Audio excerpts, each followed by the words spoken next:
Hello student. तो BSc first year botany में हम पढ़ रहे हैं माइक्रोबायोलॉजी, और माइक्रोबायोलॉजी में हम पढ़ रहे हैं यूनिट सेकंड। और यूनिट सेकंड में जो अपना जो टॉपिक चल रहा है वो है कवक के बारे में हम यहाँ पर अध्ययन कर रहे हैं। तो इससे लास्ट क्लास में हमने पढ़ा है कि जो कवक होते हैं उनमें जो कवक सूत्र होते हैं उनके अंदर पट पाए जाते हैं। तो पटों के प्रकार के बारे में हमने पढ़ा था। आज जो अपना टॉपिक है वही वो है रूपांतरित कवक सूत्र संरचनाएं। तो टॉपिक का नाम है भी रूपांतरित कवक सूत्र संरचनाएं। अब रूपांतरित कवक सूत्र संरचनाएं होती क्या है कि भाई हम बात कर रहे हैं कि जो कवक होता है, कवक का निर्माण किससे होता है? कवक सूत्र से होता है। और कवक सूत्र जो मिलकर जो बनाते हैं कवक जाल बनाते हैं। तो बात करें जो सबसे जो बेसिक इसकी जो यूनिट हो गई कवक निर्माण की, तो क्या होती है? कवक सूत्र होता है। तो जो कवक सूत्र जो होते हैं वो आपस में क्या होते हैं? रूपांतरित हो जाते हैं, मतलब अपने रूप में अंतर करते हैं। जैसे नाम है रूपांतरित, मतलब उनमें कुछ मॉडिफिकेशन आते हैं, मतलब परिवर्तन आते हैं और वे कुछ विशिष्ट प्रकार की संरचनाओं का निर्माण करते हैं। ठीक है भाई, कवकों जो कवक सूत्र होते हैं उनमें कुछ परिवर्तन होते हैं, तो उनके कारण विशेष प्रकार की संरचनाएं बनती हैं। तो जैसे हम बात करें भाई किस किस प्रकार की संरचना बन जाती है कवक थैलस में, तो जैसे मूलाभास्य का निर्माण होता है। जब इनमें परिवर्तन होता है तो किसका निर्माण करते हैं? मूलाभास्य का निर्माण करती है। इसके अलावा और बात करें तो आसगांग का निर्माण करती है। इसके अलावा कवक सूत्र ही चूसकांग का निर्माण कर लेते हैं कवक थैलस में। और इसके अलावा स्क्लेरोसियम आदि भागों का निर्माण कर लेते हैं। तो इन सब का जो निर्माण होता है भी किससे होता है? कवक सूत्रों के द्वारा ही होता है। तो हम यहाँ पढ़ेंगे भी इनका जो निर्माण होता है कवक सूत्रों के द्वारा किस प्रकार से होता है। तो टॉपिक है रूपांतरित कवक संरचनाएं, जिसमें सबसे पहला भाग है वो है मूलाभास। तो नाम है सबसे पहले इसका फर्स्ट जो बिंदु होता है कवक सूत्र के द्वारा जिसका निर्माण होता है वो भाई क्या है? मूलाभास, या इसको हम बोलते हैं राइजोइड्स। ठीक है, मूलाभास से क्या होते हैं कि हमने पढ़ा है कि भाई कवक होते हैं। कवक का जो निर्माण होता है कवक तंतुओं के द्वारा होता है। जैसे कवक का कोई थैलस है, कवक तंतु हो गया। तो जो कवक तंतु होता है इसके आधारी भाग से, मतलब नीचे वाले भाग से मूल के समान संरचनाएं निकलती हैं। मतलब जड़ नहीं होती, लेकिन जड़ के समान मूल के समान क्या होती है? तंतुवत संरचनाएं होती हैं, जिसको हम बोलते हैं मूलाभास कहते हैं। ठीक है, मतलब जो कवक का जो थैलस होता है सूखा होता है, इसका जो आधारी भाग होता है नीचे का भाग। जैसे भाई बात करें जो पादप होते हैं, पादप का नीचे का आधारी भाग होता है, वहां से जड़ें निकलती हैं। उसी प्रकार जो कवक होता है जड़ें नहीं निकलती, लेकिन उनके समान मतलब जड़ों के समान छोटी तंतुवत संरचनाएं निकलती हैं, जो कैसी होती हैं? एक कोशिकीय होती हैं, और उनको हम बोलते हैं मूलाभास। अब बात करते हैं भाई मूलाभास का काम क्या होता है। तो मूलाभास का जो मुख्य काम क्या होता है कि ये परपोषी को चिपकने में सहायक होते हैं। मतलब कि ये जैसे दूसरे किसी पादप से या अन्य किसी पदार्थ से, मतलब परपोषी जिनसे पोषण प्राप्त है, उनसे ये चिपकने में सहायक होती है मूलाभास। और ये संकरण में भी क्या होती है? सहायक होती है। तो इसमें हम लिखेंगे कि भाई जो मूलाभास होता है थैलस की, मूलाभास मतलब थैलस, या इसको हम कह सकते हैं सुकाय, कवक थैलस की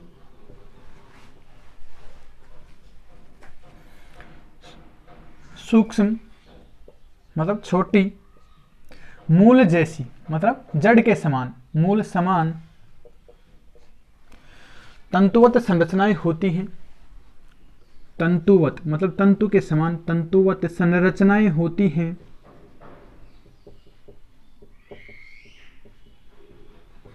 जो थैलस के आधार पर, मतलब थैलस के आधारी भाग पर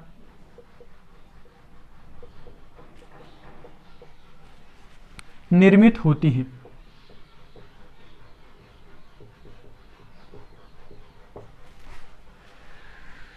ठीक है भाई, अब जैसे ये कैसे होते हैं? एक कोशिकीय होते हैं मूलाभास, एक कोशिकीय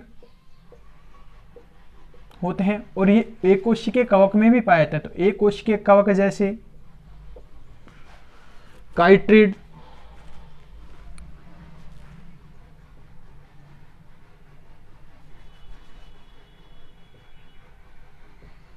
काइट्रिड्स एवं तंतुमय कवकों जैसे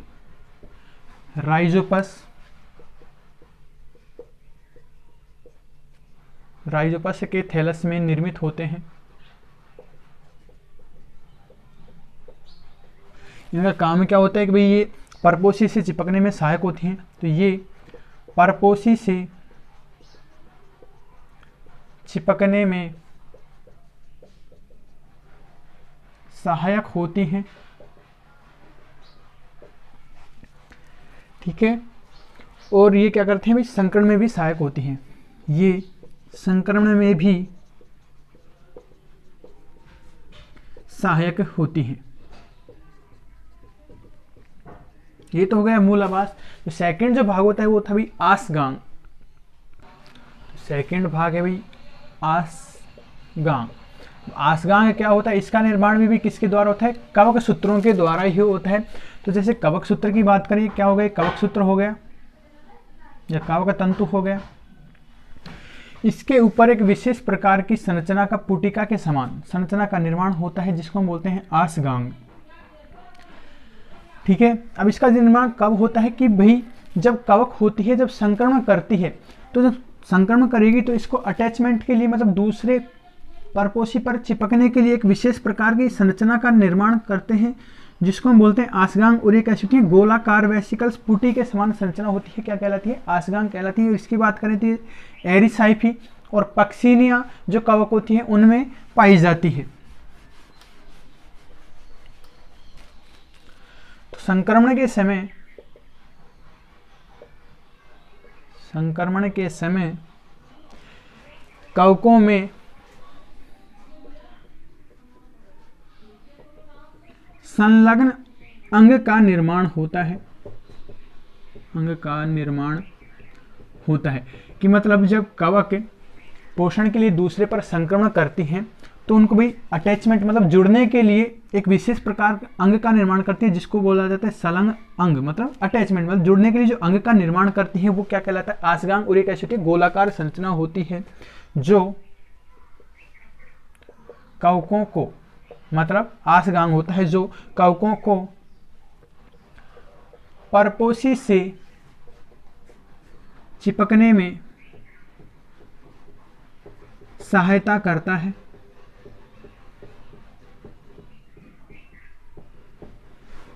ठीक है।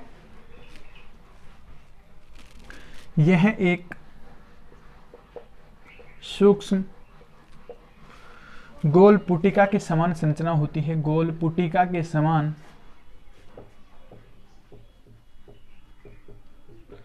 संरचना होती है, ठीक है भाई। अभी बताया था जैसे ये कवक तंतु हो गया, इसके ऊपर ये कवक तंतु, इसके ऊपर पुटिका पाई जाती है। तो जैसे दूसरे कवक पर या दूसरे पादप पर इसको अटैचमेंट जुड़ने के लिए एक विशेष प्रकार की पुटिका निर्माण करते हैं, इसी को हम क्या बोलते हैं, आसगांग कहते हैं। और कवक की बात बताई थी भाई कौन कौन से कवक में पाई जाती है। तो एग्जाम्पल की बात करें कहाँ पाई जाती है, एक तो एरिसाइफी बताया था, दूसरा पक्सिनिया, एरिसाइफी, और दूसरी जो कवक होती है पक्सिनिया,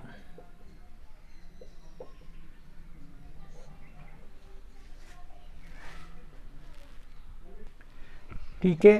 जो थर्ड जो भाग होता है वो होता है, मतलब जो तीसरी जो रूपांतरित जो संरचना होती है वो होती है चूसकांग, या इसको हम बोलते हैं होस्टोरिया, होस्टोरिया भी कहते हैं इसको। चूसकांग नाम से कोई चूसक अंग, ठीक है। तो जैसे बात करें, जो ये क्या हो गया, कवक तंतु हो गया, इसमें विशिष्ट प्रकार की संरचनाएं निर्मित होती है, ठीक है। ये क्या होती है, विशिष्ट प्रकार की संरचनाएं होती हैं, और ये जो पाई जाती है परजीवी कवक में पाई जाती है। परजीवी कवक कि भाई ऐसी कवक जो दूसरे जीवों से अपना पोषण प्राप्त करती हैं। तो जो चूसकांग का जो काम होता है मुख्यतः इनको, मतलब कवकों को पोषण प्रदान करने का होता है। जैसे हम बात करें ये कवक तंतु हो गया, इससे क्या निकले भाई, चूसक अंग, चूसकांग निकले, और फिर ये भेदन करते हैं दूसरी कोई पादप कोशिका है, जैसे ये कोई क्या है, पादप सेल। तो जब जैसे ही इसके अंदर कवक एंटर करेगा तो चूसक अंग इसके कोशिका द्रव्य में चल जाते हैं, मतलब पादप कोशिका के कोशिका द्रव्य के अंदर चल जाते हैं, और इसके जो साइटोप्लाज्म होता है, कोशिका द्रव्य होता है, वहां से क्या करते हैं, पूरा पोषण मतलब न्यूट्रिशन खींच लेते हैं, अवशोषित कर लेते हैं, और किसको उपलब्ध करा देते हैं, जो कवक होती है उसको उपलब्ध करा देते हैं। तो इस प्रकार की जो विशिष्ट संरचनाएं होती हैं क्या कहलाती है भाई, चूसकांग कहलाती हैं। तो इनका मुख्य काम क्या हो गया कि कवकों को पोषण प्रदान करना होता है। तो ये संरचनाएं परजीवी कवक में पाई जाती हैं। ये संरचनाएं, ये विशिष्ट संरचनाएं, ये विशिष्ट या विशेष प्रकार की संरचनाएं परजीवी कवक में पाई जाती हैं, जो क्या कहलाती है, चूसकांग कहलाती है, चूसक अंग कहलाती है।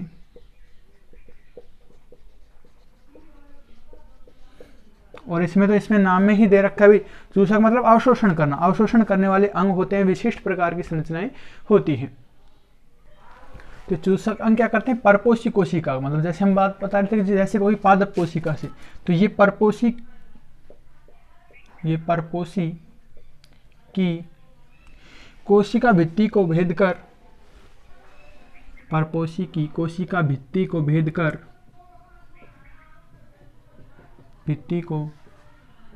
कर उनमें प्रवेश कर, मतलब परपोषी कोशिका में अंदर प्रवेश कर चूषण द्वारा, मतलब अवशोषण द्वारा, चूषण द्वारा परजीवी मतलब कवक को पोषण प्रदान करने में सहायक होती है।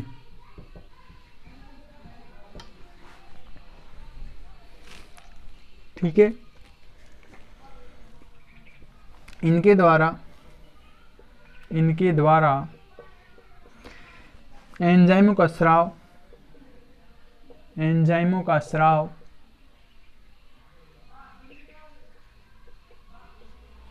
पोषक कोशिका के प्रोटीन, पोषक कोशिका के प्रोटीन व कार्बोहाइड्रेट का, कि भाई जो परपोषी कोशिका के अंदर जो कार्बोहाइड्रेट और जो प्रोटीन पाए थे उनका अपघटन कर देते हैं और कवक को पहुंचा देते हैं। तो कार्बोहाइड्रेट का अपघटन करते हैं।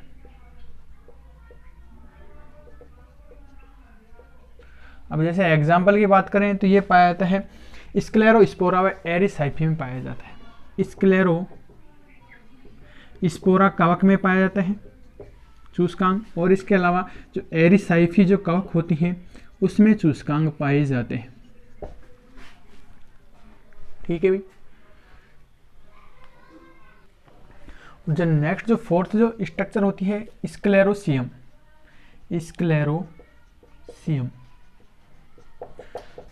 ठीक है, कवक तंतुओं के समुच्चय के द्वारा विशेष प्रकार की संरचनाओं का निर्माण होता है जिसको हम बोलते हैं स्क्लेरोसियम। और ये किन प्रकार के कवक में पाई जाती है, तो स्क्लेरोसियम जो संरचना होती है उन कवकों में पाई जाती है जो पादपों में रोग उत्पन्न करती है। कि भाई जैसे कि कोई जो जैसे फसल उगाई जाती है तो ये कवक उनमें संक्रमण करती हैं। कवक को जिसको फसल को काटने के बाद इनकी जो विश्राम अवस्था होती है, मतलब जो कवक होती है विश्राम अवस्था में पाई जाती है, तो उनकी जो विश्राम अवस्था होती है क्या कहलाती है, वो स्क्लेरोसियम कहलाती है। और आकृति की बात करें तो ये भिन्न भिन्न आकृति में पाई जाती है, मतलब गोलाकार हो सकती हैं, अंडाकार होती हैं, और इनका निर्माण भी कवक तंतुओं के द्वारा ही होता है। तो स्क्लेरोसियम में हम लिखेंगे कि भाई इस प्रकार की संरचनाएं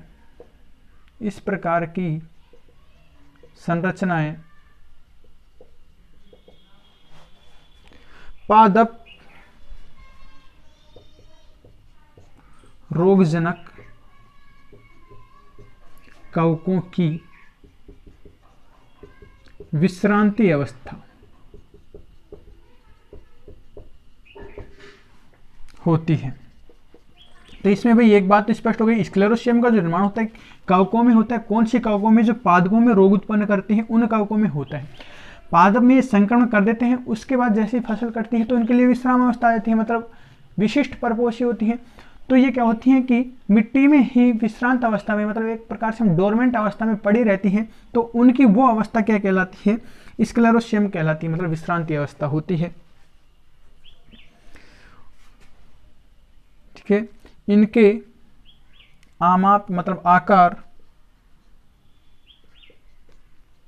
एवं परिवर्धन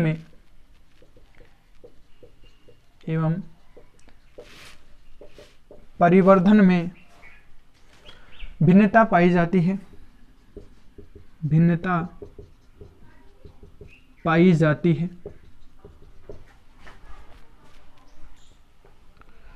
ठीक है, जैसे कि ये कैसे होती हैं? छोटी होती हैं, मतलब आकार आकृति इनकी भिन्न भिन्न पाई जाती हैं। गोलाकार होते हैं, गोलाकार, अंडाकार हो सकती हैं, अंडाकार, या विशिष्ट आकृति वाली होती है, या अन्य विशिष्ट आकृति वाली होती है। मतलब इनके आकार और आकृति क्या होती है? स्क्लेरोसियम की भिन्न भिन्न पाई जाती है। इनमें अनेक बार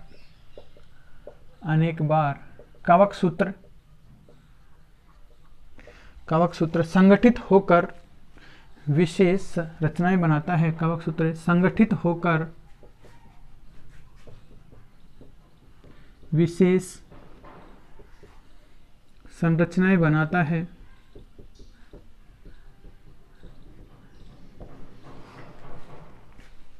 ठीक है, इन रचनाओं में उपस्थित कवक सूत्र एक दूसरे से सटे रहते हैं, एक दूसरे से इस प्रकार सटे रहते हैं कि उनमें एक उत्तक के रूप में संगठन मिलता है, जिसे प्लेक्टेन काइमा कहते हैं। ठीक है भाई, जैसे बात करें ये क्या हो गया? स्क्लेरोसियम हो गया, कवक सूत्रों के द्वारा गोलाकार अंडाकार संरचना हो गई। अब इसके अंदर कवक सूत्र होते हैं जो क्या होते हैं? संगठित हो जाते हैं और एक उत्तक के समान क्या बना लेते हैं? संरचनाएं बना लेते हैं स्क्लेरोसियम के अंदर। और ये जो संरचना होती है क्या कहलाती है? प्लेक्टेन काइमा कहलाती है। और ये हो गया स्क्लेरोसियम। ठीक है, तो इस प्रकार ये हो गया आज का अपना टॉपिक भी, कवक सूत्रों के द्वारा बनने वाली विशिष्ट प्रकार की संरचनाएं।